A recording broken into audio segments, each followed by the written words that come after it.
Al-Hadid, the iron, with the name of Allah, the most gracious, the ever merciful. Whatever is in the heavens and the earth declares the glory of Allah, and He is the Almighty, the All-Wise. The kingdom of the heavens and the earth belongs to Him. He gives life and causes death, and He is the possessor of power to do all that He will. He is from the very first, there was nothing before Him, and He will exist to the last, there will be nothing after Him. And when nothing remains, He will remain, He being an eternal being. He is the supreme being, subordinate to no one, and whereas He comprehends everything, He is incomprehensible. He has full knowledge of everything. It is He who created the heavens and the earth in 6 aeons, and He is established on the throne of power. He knows what goes down into the earth, and what comes out of it, and what descends from above, and what ascends to it. He is with you wherever you may be. Allah is watchful of all that you do. The kingdom of the heavens and the earth belongs to Him. All matters are referred to Allah for His judgment. He causes the night to gain on the day in one season, and He causes the day to gain on the night in the other season. He has full knowledge of the inmost secrets of hearts. O people, believe in Allah and His Messenger, and spend in the cause of Allah out of the possessions He has entrusted you with as His vicegerent. Indeed, there awaits a great reward for such of you as believe and spend in His cause. What is wrong with you that you do not believe in Allah, though the Messenger invites you to believe in your Lord, and though He has already bound you to a covenant?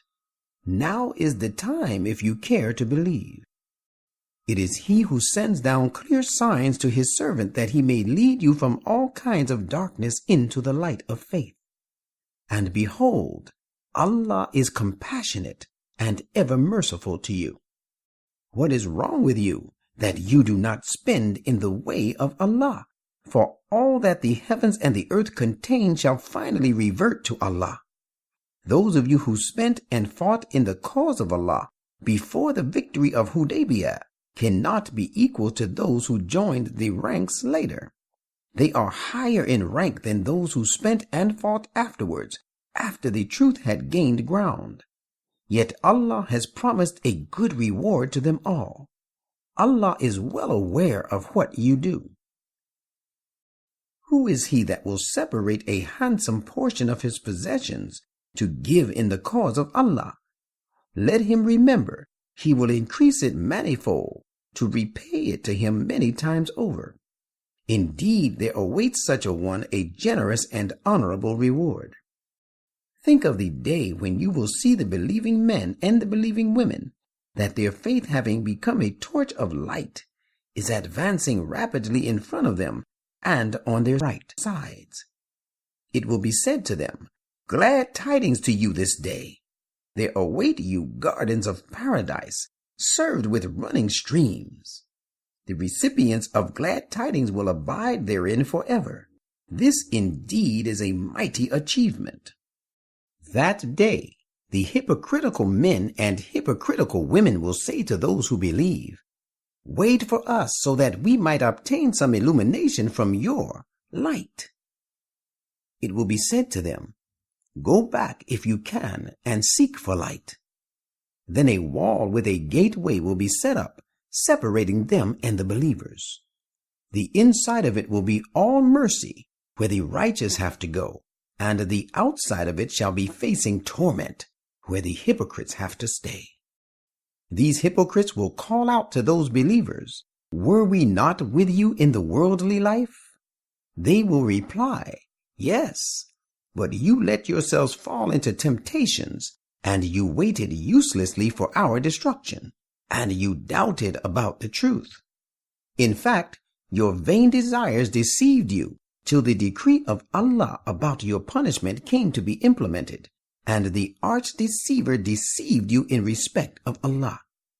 So this day no ransom shall be accepted from you, nor from those who disbelieved. Hellfire is the final abode of you all. That is your friendly protector, and very evil is that resort. Is it not yet time for those who believe that their hearts should feel humbled at the mention of the name of Allah and at the truth that has been revealed to them in the form of the Quran, and that they do not become like those who were given the scripture before them, but their hearts hardened because a long period of time passed over them, enjoying the favors of Allah. As for their present state, they are mostly transgressors. Know that Allah brings the inhabitants of the earth to life after their death. We have indeed explained our messages to you, that you may abstain from evil deeds.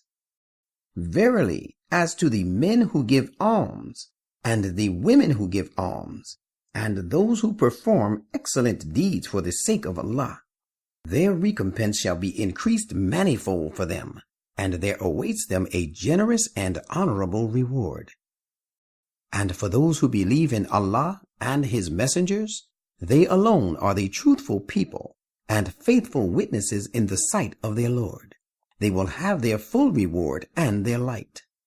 But those who disbelieve and cry lies to our commandments are the very inmates of hell. Know that the life of this world is but a sport, wanton, an empty show, a source of boasting among yourselves, and an emulous quest for more riches and children.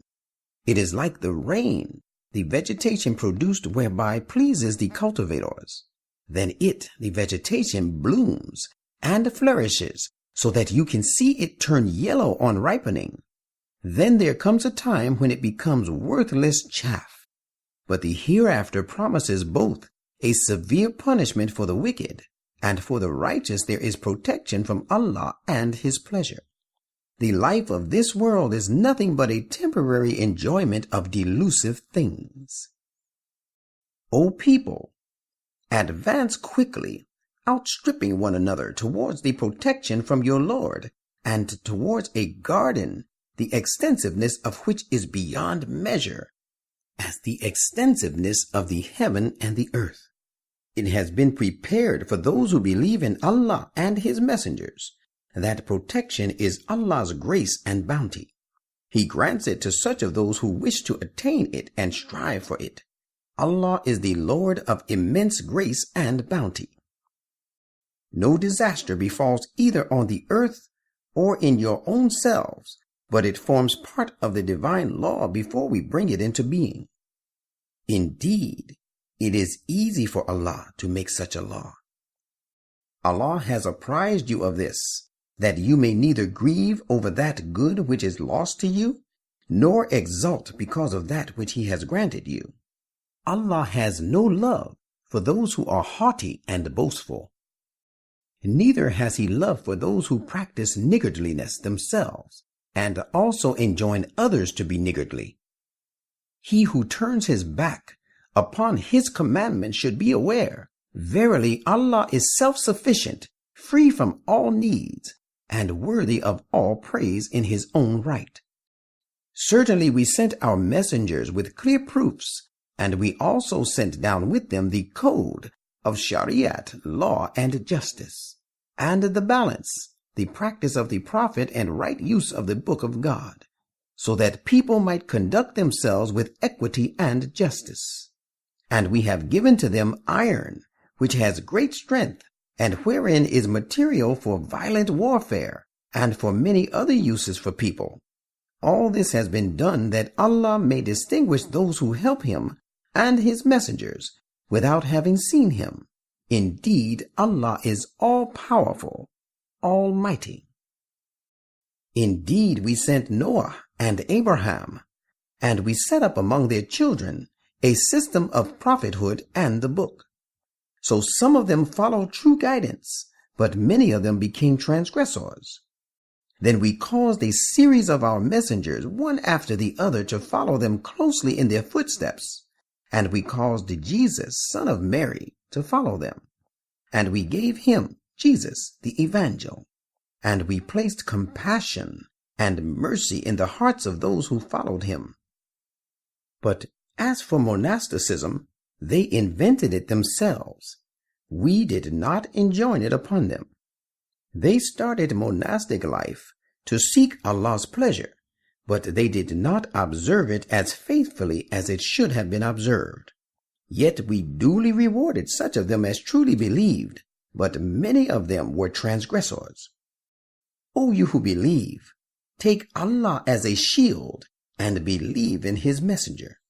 If you do so, Allah will grant you double the share of his mercy in this world and the hereafter, and will provide for you a light with the help of which you will advance forward, and will grant you protection against pitfalls. And Allah is great protector, ever merciful.